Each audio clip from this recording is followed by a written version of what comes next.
a bit about my life. See, it was the most surreal thing.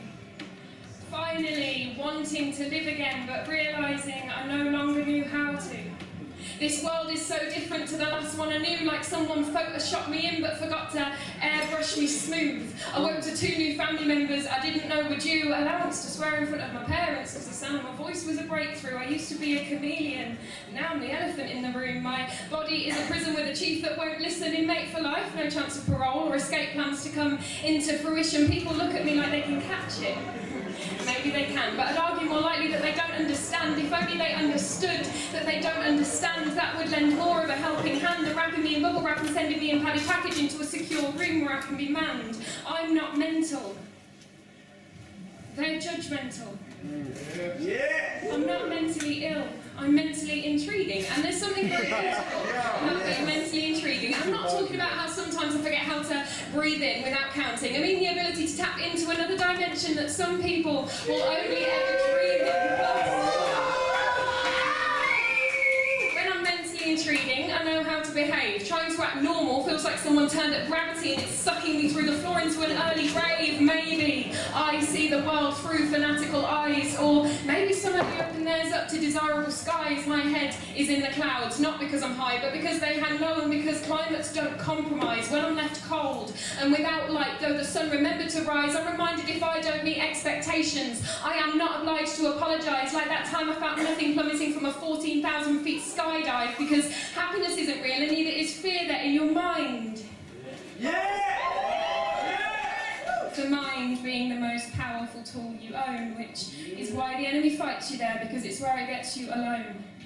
How can I feel everything and nothing within one breath? How can I feel empty, yet simultaneously as heavy as my dad's eyelids after a bottle of red? Forget monsters underneath mine, spoon me in my bed, body's exhausted, ready to sleep, but the memo didn't make it to my head. Maybe the problem is it's midday, and I'm forcing myself to sleep, and not because I'm tired, but so something may have changed when I awake to pull me out of this whimpering heat that seemingly there is no reason for me to be in. My body feels stronger than it should ever have had to be, yet still I'll speak to you with the honesty of a child, if with the delicacy of one is how you treat me. If I was screaming because I trapped my finger in a door, it would be easy to feel sympathy, but trapped inside my own head, the instinct is to criticise and flee. But please, try to imagine feeling so anxious that the sound of someone parting their lips makes you feel you could rip your eardrums out with ease, or the texture of loved ones' words make you bite because they torment your teeth, or your clothes touching you the wrong way will leave you twitching for weeks. I'm not mad at you. I'm mad at my irrational response and allowing my life to become this bleak. Someone else's inspiration to live when I'm still on a 4-to-3 ratio myself each week. Suicide is selfish, is not an opinion, it's wrong. What's selfish is expecting someone to live for you when their pain is excruciating and they feel they can't belong. When I don't hesitate on a bridge, when a race for life, when oxygen I need to survive suffocates me, I feel like I belong in outer space. I am rough around the edges and straight through the middle. My language is encrypted and my actions contort as riddles. It's like I developed a 6th, 7th, 8th sense for things that don't need to be sensed. My large intestine is a spitting cobra releasing venom that leaves me temporarily blind to the present tense. My skin is worn out, like me. Baths became an overused comfort, like tea. I never drink decaf, and I do that for me because despite what doctors have me believe, no one was ever diagnosed with something off the back of lack of decaf coffee. Don't let me fool you into a false sense of security. I think too much to be logical.